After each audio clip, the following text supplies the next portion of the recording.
Hi everyone, Allison here from our new West studio in Omaha, Nebraska.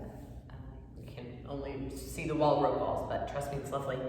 I just wanted to do a quick little tutorial on plank pose. And this could really apply to plank pose, side plank, so on one hand, as well as arm balances in general, handstand. Most of these principles apply anytime we're going to weight bear on the hands.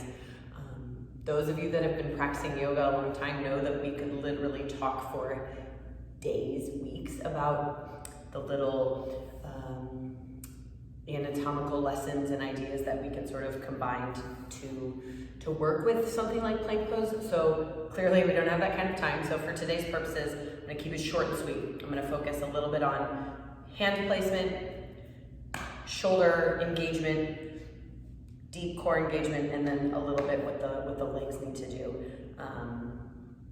Again, it's much more complex than this, but hopefully this will help. These sort of four main ideas will help you so that you can feel stronger in your plank. It's going to only help your yoga practice anytime you weight bear on your hands to feel like sort of strong and settled there. So in terms of hand placement, we're of course looking to have fingers spread. You don't want them all clumped together. Now, that being said, I've been known to overspread for years.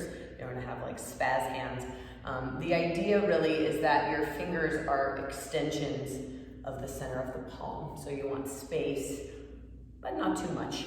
And then the place that you press is really more into the pads of the fingers. So you feel like the center of each palm has a little baby lift.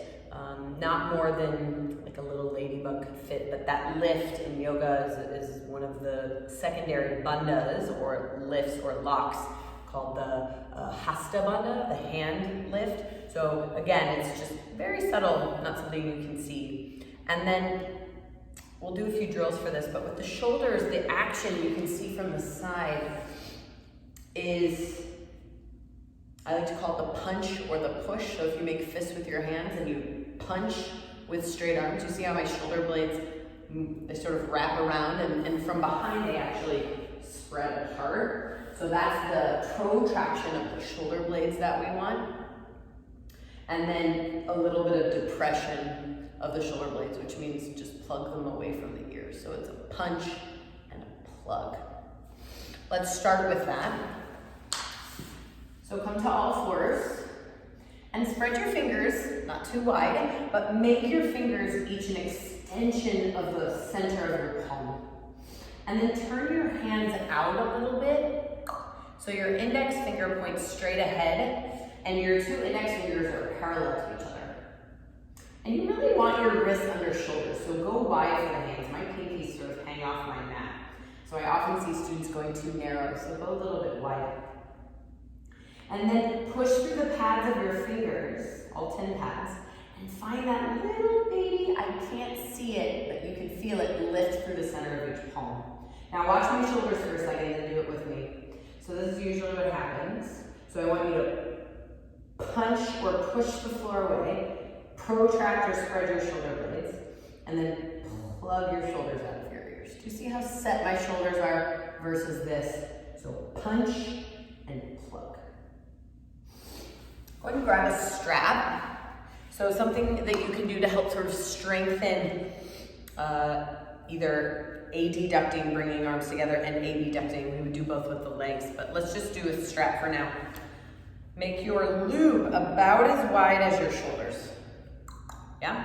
And then you'll slip the loop just below your elbows and stretch your arms in front of you. Now, I can't tell that you're doing this, but I want you to try to break the strap apart. I'll show from the side. So spread your fingers, break the strap, and then punch your fingertips away, try to break the strap, and plug your shoulders out of your ears. Turn your palms to face down, keep doing that, and then flex your wrists. So this is like plank. Punch, plug, break apart. Hold that for 3, 2, 1. Release. Try hands and knees one more time. So set up, spread your fingers. Index fingers point straight ahead. Push through the pads of all 10 fingers. Lift through the center of each palm. Now pretend you have a strap around your forearms. Break the strap apart. Punch the floor away. Plug your shoulders. Punch again, plug, break the strap. For 3, your arms and shoulders should feel pretty solid here. 2 and 1. So hand placement, check. Shoulder engagement, check. Third really is the core muscles, and like I said, we could talk for days about all the different layers of core muscles, but the deepest layer of core muscle, the one closest to the spine and to the midline, is our transverse abdominis, and it actually wraps around. The fibers are horizontal, and it wraps around us like a corset, like a cummerbund, old school tuxedo, and so that's really what we're looking to access. So this idea that we kind of have like saran wrapped around our torso, and we could bring everything to the midline. That's the engagement in we want, especially when we do things like plank and down dog and handstand and crow pose. But we do definitely want to strengthen those deep core all the time, just when we stand, let alone do anything else like run, walk, lift weights, pick up kids, all of that stuff. So, hard to access. So the best cue I've learned is to think of this sort of like a corset. Now, I don't wear corsets. I've never worn a corset, but I can imagine you guys put your hands on the front of your ribs here, and the tendency, I'll show from the side, if my belly's not engaged, is that I dump in my low back, and my ribs, you'll feel them sort of splay, and my belly sort of splays out. So the work is to treat your ribs like you have a corset on, or like you could weave a basket to pull your front ribs in and your belly back. So you want to imagine that you had a little corset on, yoga corset. So come back to hands and knees, set up your hands, press through the pads of the fingers, lift through the center. Don't forget the arms, punch the floor away, plug your shoulders. Now watch me for a second. Notice what happens if I don't do anything in my belly. My back dips and my belly and ribs drop. So imagine you had your front ribs corset on. Pull your front ribs in, do a little baby tuck of your pelvis, pull your belly button back. So you want to pull all of this in and then have your corset on wrapped all the way around you to bring everything in. So punch the floor away, plug your shoulders, and then find your corset. You can kind of see, if I show here in my ribs, look at my side ribs here, what happens if left to my own devices, and then what happens if I just knit, subtle, but you can see I'm so much more engaged here. Good, go ahead and release. Last but not least is the legs. Again, we could do a similar thing with the strap, but let's work on inner thigh engagement, because that'll really help bring attention into the core as well. So take a block on its flat side. You can just kneel or stand. Put it between your upper inner thighs. And the goal is to squeeze your inner thighs. You can also stand up and squeeze your inner thighs. So do those kinds of drills. You can do this in down dog. You can do this in Tadasana. Anything you can do to squeeze in. So that's sort of the final piece. We got hands, shoulders, core, legs.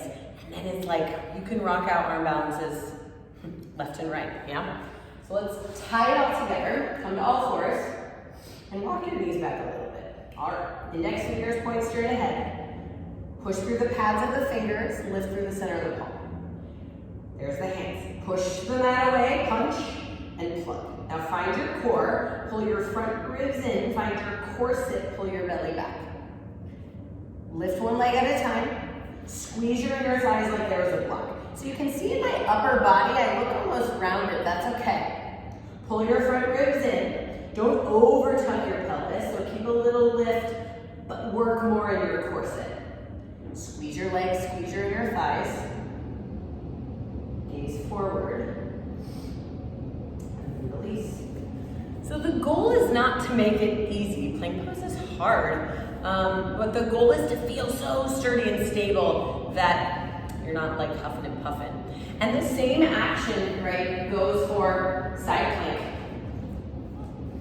Right, so on one hand, instead of sinking in the shoulder, punch the floor away, shoulder out of ear, squeeze your inner thighs, corset your ribs, side plank. So not here, push, punch. That punch is key. The punch the floor away is what activates serratus anterior, which is big shoulder muscle that sort of helps dial in the shoulder blade. So it's huge. And same thing applies.